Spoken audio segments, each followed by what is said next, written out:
My name is Eva Parham, and I am currently in the position of Director for Clinical Program Services for the department. I've actually been with the department for over 50 years. You know, people say, okay, 50 years, but technically it's been 52 years. I started off right out of high school as back then we were called psychiatric technicians. I always knew I wanted to be a nurse.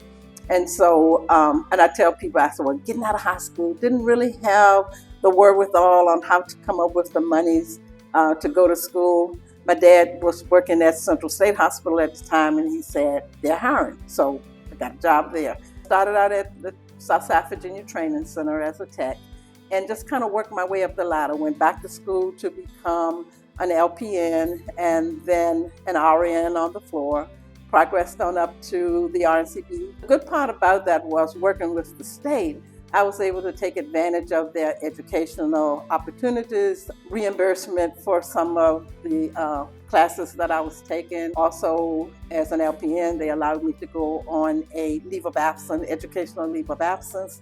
And so all those things helped me with moving up to where I ended up in the units as their chief nurse executive for Central State Hospital.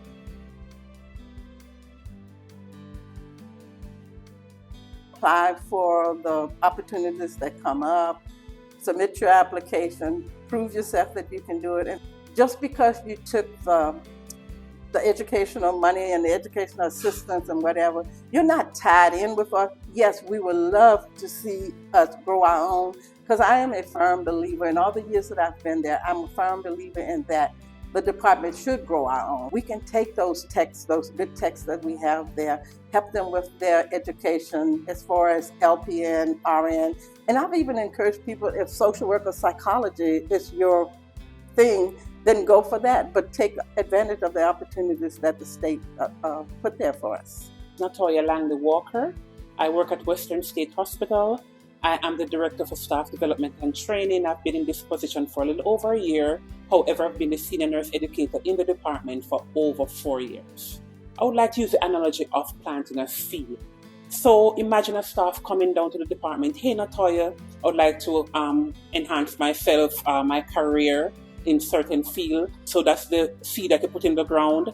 You put water, you put plant, grow, whatever it is. So this is through encouragement, being resourceful for these persons, and then eventually see that flower blooming. So this is your person's blooming, coming down to say, hey, this is my certification, this is where I'm at, and they feel empowered. So it's really a good feeling to see our persons growing. And for me, growing your own, it's not just providing the money, but also other resources. How are you doing today? What else can I help you with? Stuff like those to really see them grow, bloom, and eventually blossom.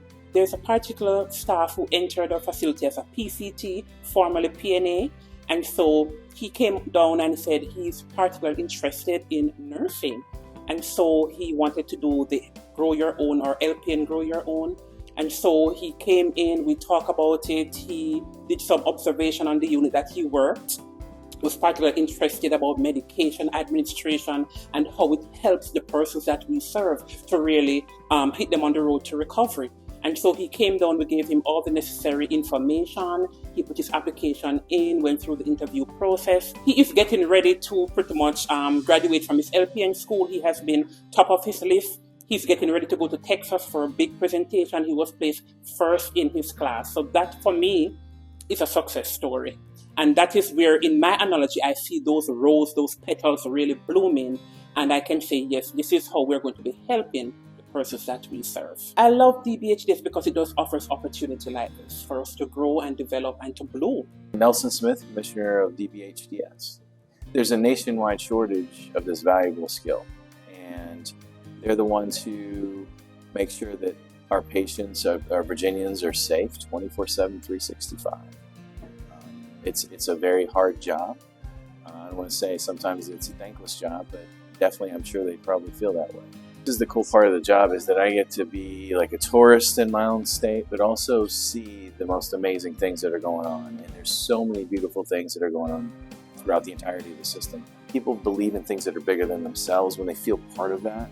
And so understanding these opportunities for education that they're going to seek out, that we're going to make available, are, again, for personal growth, but also to help other people grow. Specifically with our development and pathways, I've met many nurses who have immigrated to the United States, started as a tech and worked their way up to a nurse practitioner, working on their PhD to, we've got a 50-plus year veteran of the agency, and same thing, started off as a floor tech and worked their way up and took advantage of all that we have to offer. So it's just been really cool to hear these stories.